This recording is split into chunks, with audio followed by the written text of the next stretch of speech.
প্ৰথম কথা হ'ল আমাৰ পাৰ্টিটো হৈছে নেশ্যনেল পাৰ্টি আৰু এই পাৰ্টিয়ে ইতিমধ্যে মোদী ডাঙৰীয়াই পাৰ্লিয়ামেণ্টত কৈছে যে আমি 370টা সিট আমি ভাৰতীয় জনতা পাৰ্টি পাম আৰু 400 পাৰ মানে NDA পাব বুলি ইতিমধ্যে নিজ মুখেৰে ঘোষণা কৰিছে। তাৰ ভিতৰত ইতিমধ্যে অসমত 14টা সিট আছে। 14টাৰ ভিতৰত ভাৰতীয় জনতা পাৰ্টিয়ে মানে আমি এলায়েন্সে আমাৰ NDA আমি 12টা সিট পাম বুলি ইতিমধ্যে আমি ঘোষণা কৰিছোঁ। কাৰণ ইয়াৰ কাৰণ হৈছে আমি যেনেধৰণৰ সংগঠন কৰিছোঁ, আমাৰ দিল্লীত থকা চৰকাৰখনে এই 10 বছৰত যিখিনি কাম কৰিছে আৰু অসমত সৰ্বানন্দ সোণোৱাল ডাঙৰীয়া চৰকাৰ আৰু হিমন্ত বিশ্ব শৰ্মা ডাঙৰীয়া চৰকাৰতো যথেষ্ট কাম কৰা হৈছে। তাৰ পৰা আমি ইতিমধ্যে সুগৌৰৱেৰে কৈছোঁ যে অসমৰ জনগণে আমাক ভোট দিব আৰু আমি অসমত 14টা সিটৰ ভিতৰত 12টা সিট জিকিবলৈ আমি সক্ষম হ'ম।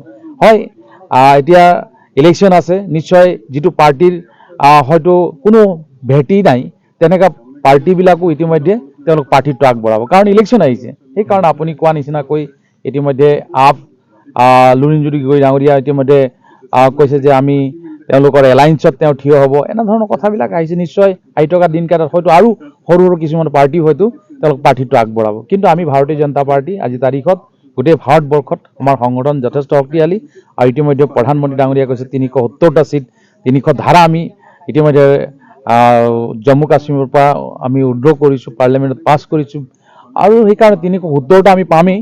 কিন্তু NDA আমাৰ ডিব্ৰুগড় সমষ্টিটো জিকিমেই চবেই ক'ব জিকিম বুলি, কিন্তু সংগঠন ব্যক্তি ইয়াতে আমি ইয়াত 100-200 মানুহ গোট খাই আছোঁ। আপুনি সোধকচোন তেওঁৰ পাৰ্টিৰ কোনোবা মেম্বাৰ আছে নেকি? কিন্তু মই কৈছোঁ ইয়াত গোট খোৱা মানে 80% মানুহ ইয়াত ভাৰতীয় জনতা পাৰ্টিৰ লগত ডাইৰেক্ট ইনডাইৰেক্টলি জড়িত আছে। সেইকাৰণে কৈছোঁ ক'বই। মই কৈছোঁ আৰু দলবিলাকো যাৰ মই ক'লোঁ কোনো ভেটিয়ে নাই, এওঁ প্ৰাৰ্থীটো আগবঢ়াব আৰু ক'ব যে এইবাৰ আমি জিকিম। কিন্তু আপোনালোক কৈছোঁ হয়, দুটা ষ্টেটত তেওঁলোকৰ চৰকাৰ থকাৰ কাৰণে তেওঁলোক হয়তো ভাবি লৈছে যে হয়তো এবাৰ আমি আৰু কেইবাটাও, কিন্তু আপোনালোক কৈছোঁ আহি থকা দিনকেইটাত তেওঁলোকৰ যিটো ৰাজনৈতিক দল যাক আপ বুলি কোৱা হয় তাৰ অৱস্থা বহুত বেয়া আৰু সেইকাৰণে আপোনালোক জনাইছোঁ যে তেওঁলোক নিজৰ ভিতৰৰ দ্বন্দ্ব আৰম্ভ হৈছে আৰু সেইকাৰণে ভাৰতীয় জনতা পাৰ্টি চৰকাৰ বনাব নৰেন্দ্ৰ মোদী ডাঙৰীয়াই তৃতীয়বাৰৰ কাৰণে। প্ৰথম কথা হ'ল আমাৰ পাৰ্টিটো হৈছে নেশ্যনেল পাৰ্টি আৰু এই পাৰ্টিয়ে ইতিমধ্যে মোদী ডাঙৰীয়াই পাৰ্লিয়ামেণ্টত কৈছে যে আমি 370টা সিট আমি ভাৰতীয় জনতা পাৰ্টি পাম আৰু 400 পাৰ মানে NDA পাব বুলি ইতিমধ্যে নিজ মুখেৰে ঘোষণা কৰিছে।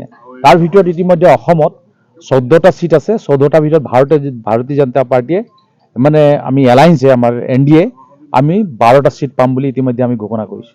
কাৰণ ইয়াৰ কাৰণ হৈছে আমি যেনেধৰণৰ সংগঠন কৰিছোঁ, আমাৰ দিল্লীত থকা চৰকাৰখনে এই 10 বছৰত যিখিনি কাম কৰিছে আৰু অসমত সৰ্বানন্দ সোণোৱাল ডাঙৰীয়া চৰকাৰ আৰু হিমন্ত বিশ্ব শৰ্মা ডাঙৰীয়া চৰকাৰতো যথেষ্ট কাম কৰা হৈছে। তাৰ পৰা আমি ইতিমধ্যে সুগৌৰৱেৰে কৈছোঁ যে অসমৰ জনগণে আমাক ভোট দিব আৰু আমি অসমত 14টা সিটৰ ভিতৰত 12টা সিট জিকিবলৈ আমি সক্ষম হ'ম।